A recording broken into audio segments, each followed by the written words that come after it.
त्यसको काण्ड के भयो भने तिमीहरूको बुद्धि छैन म त लयर पो त त्यसले सुन न मेरो कस्तो पैसामा कुनै के तिनी नेत्रको पनि आँखा बल्छ भन्छ नि हो कि होइन अनि त्यसले लहेर अनि त्यसले 20,000 50,000 दियो अथवा कति दियो त्यसले छाडा गर्यो फर्स्ट कुरा है मेरो अटोले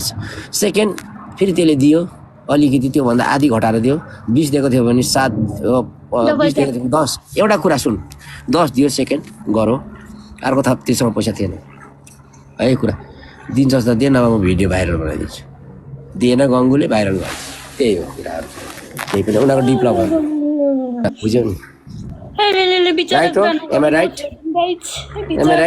अनि भिसी गर्नेले पनि त्यही हो एकताल देखा एउटा युनि हानिदिन्छ देखाउँछ स्क्रिन रेकर्ड गरेर राखाउँछ पैसा त हुँदैन ट्र्याप पार्ने हनी ट्र्याप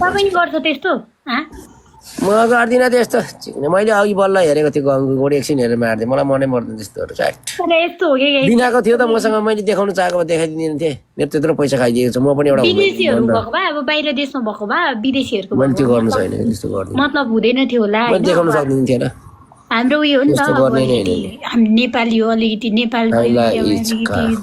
सबै कुराहरूमा हुन्छ नि संस्कार भन्ने कुरा खोज्छ नि त अब विदेशीहरू भएको त के मतलब हुन्थ्यो होला र होइन मतलब हुँदैन अब जस्तै युएसतिर भयो केतिर भयो त्यसले फर्स्ट चोटि गरे पैसा दियो सेकेन्ड चोटि विदेशमा मतलबै हुँदैन हो नि है तर यसो तर मान्छेले हग्यो भन्दाखेरि हग्यो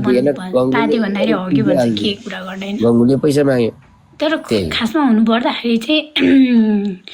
विदेश नै ठिकै हुन्छ नि अब के अरे कुहिरानीहरूलाई लाइफ चिल्छ माटुक्नेहरूलाई के इज्जत भने के हो बेइज्जत भने के हो मतलबै हुँदैन यहाँ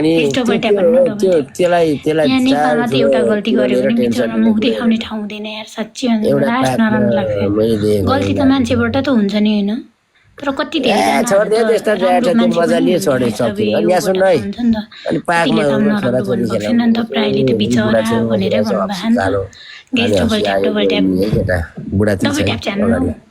अहिले चाहिँ अब अलिकति यङ केटाहरू हुन्छ नि अलिकति नबुझ्नेहरू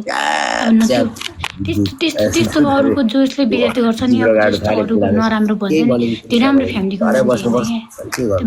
आफ्नो दिदी बहिनीको रेस्पेक्ट गर्नु नसक्ने आफ्नो आमाको रेस्पेक्ट गर्नु नसक्ने मान्छेहरूले मात्रै त्यस्तो अरूको बेइज्जत गर्छ क्या अलिकति राम्रो फ्यामिलीको मान्छे पढी लेखेको बुझ्ने मान्छेले त्यस्तो गर्दै